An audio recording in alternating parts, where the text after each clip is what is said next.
Welcome back to Ben's Garage. I've been a bit slack with the old videos recently, but most of that is waiting for stuff to arrive that I've ordered or stuff's been sent to me for videos, this, that and the other. Got my trusty hound down here. Come here, Peppy. Say hello to the people at home. So I thought I'd just do a bit of an update vlog, let you know what's coming up. I'll just give you a brief pointer, and we've got some good news about the Hobbit. I don't think I've mentioned it before, but we'll go over that today. And some ideas going forward to spice up the channel a little bit, because as you know, this channel was built mainly on the old Range Rover. He's gone now. And there's only so much videos you can do on the Range Rover until we get off-roading and fitting accessories. Now if you see over my shoulder, there are some bits stood up in the corner. If you follow me on social media, you'd have seen that I put out a post the other day with some bits that came from MP Off-Road Services, I think they're called. They're going on the Range Rover. I'll be doing a video on that fairly shortly. I've just got to work out how I'm going to get onto the roof. Last time I fitted roof bars on the car, we had the Renault Mascot here, and I climbed up in the bed of the Mascot pickup, put my wheelchair up there, and then I could reach the roof of the Range Rover. We haven't got that here this time. Anyway, another video coming up. King Boland sent me this, which is quite a nice little box, and it's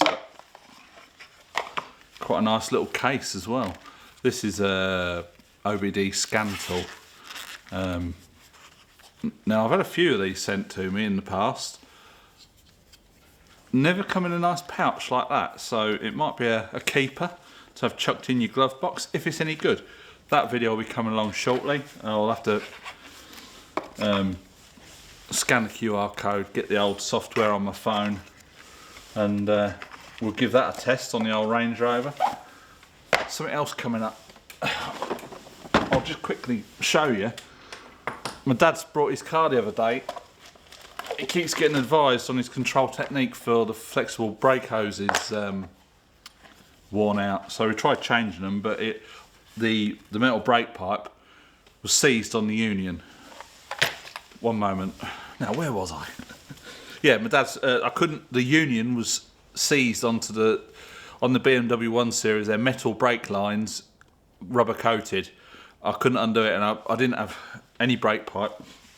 The only flare tool I've got is one of these, which if you've used one of these, they are bloody crap. The flares, I don't know if you can see that, are bloody awful. And the way it grabs the pipe, it just destroys the pipe. So I ordered one of these. Bit excessive for one job, but there you go. That'll be a video coming along fairly shortly. So if you've got brake pipes to do, then look no further than that video. I'm going to try it out. I'm doing it this afternoon, trying a few different ends on it. Other thing we've got coming up, Kaiweet's bore scope. Just randomly out of the blue. I did the multimeter test thing from Kaiweet's. This is a bore scope.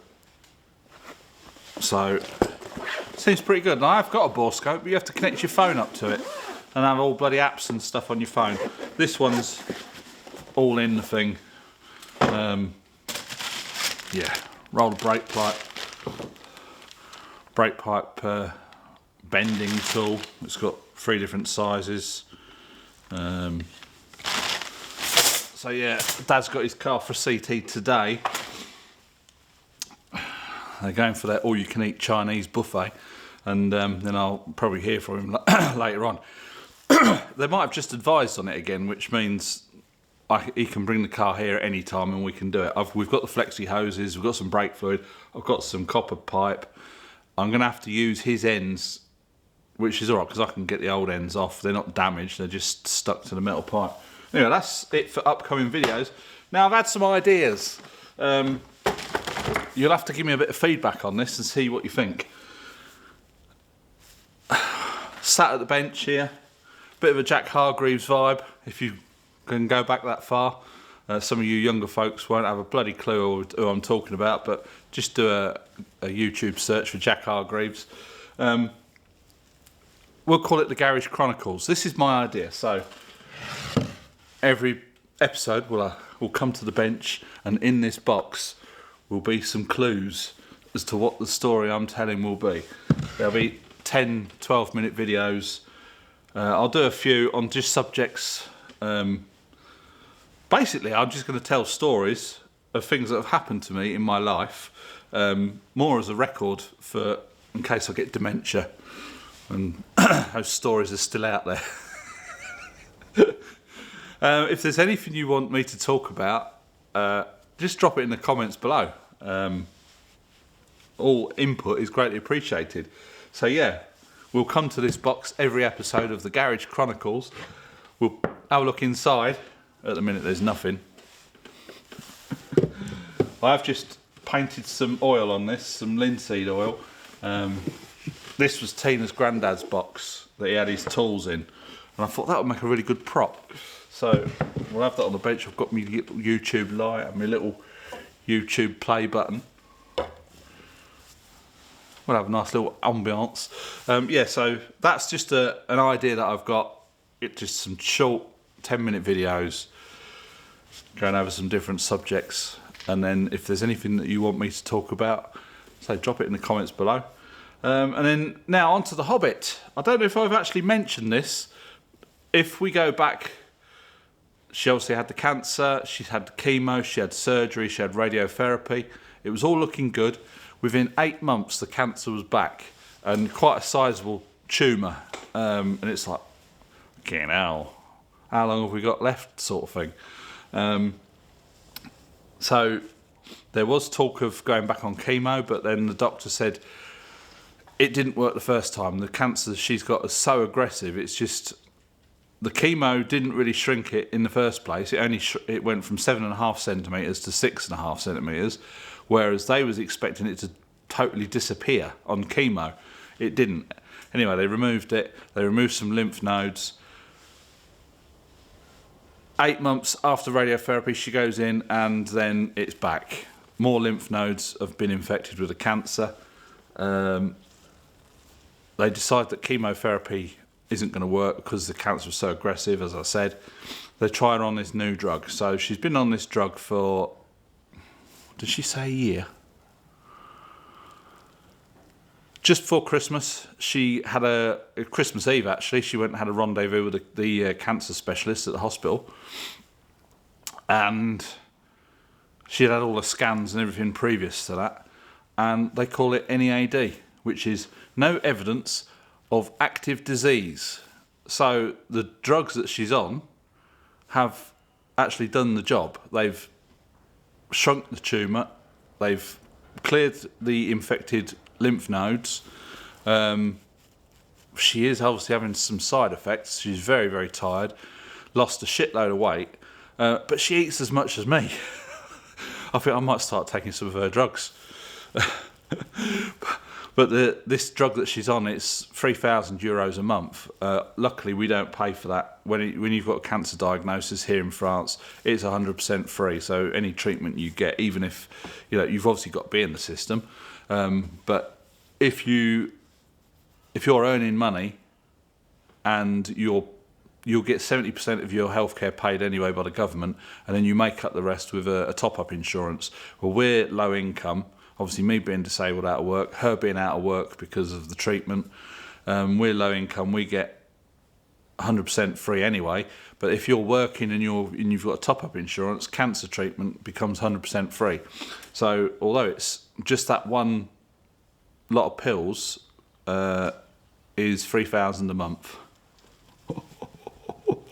You're a fighter. They don't cost that much to make, surely. Come on. Someone's pulling a fast one there. Anyway, that's the world we live in. So yeah, good news on all fronts. Not much more to say about it, really, other than she's doing all right. Say, very tired. She does have some side effects, to tired, losing weight, this, that and the other. And the other day she slipped over on her arse. We got a ramp out the front that goes down to the barn, and it was quite wet out there, and I think it's like decking boards and they get quite slippery. They get quite slippery. She didn't have any chance to put her hands down or anything, went straight down on her arse. Well, of course she's got no padding because there's no fat there or anything. Bang! And she sort of got whiplash where she went down on her arse and it jolted up through her body. She says she could feel it across her shoulders, in the back of her neck and everything, so she's still not right now. I says, well, you are getting on a little bit. I says, you know, another year or so, I'll be thinking about trading you in for a newer model. Her reply to that was, good luck in finding someone who put up with you. I don't know what she means by that, but there you go. So yeah, as for the cancer and the Hobbit, it's all good, 2 thumbs up at the moment. I say that drug that she's on could work well for 2 years, or it could work well for 10 years. They've got absolutely no way of knowing. If there's a recurrence of the cancer and the drug isn't working anymore, there are other options that they can use, which, you know, hopefully. But yeah, so it's like she said, she'll put up with the side effects because at the moment the other option is her being in the ground. I don't know if she wants to go in the ground. I think she wants to get chucked on a bonfire, which I'll do out here, but I think I'll get in trouble for it. And she'd be quite happy for me to do it as well, but, you know, rules of rules, aren't they? So that's it for this video. Just a little bit of a brief update on the Hobbit and what's happening in the garage. The Range Rover, I was going to get it in today, but I woke up, I was tired when I woke up. I think we've overdone it the last few days. We've been getting wood in and splitting wood.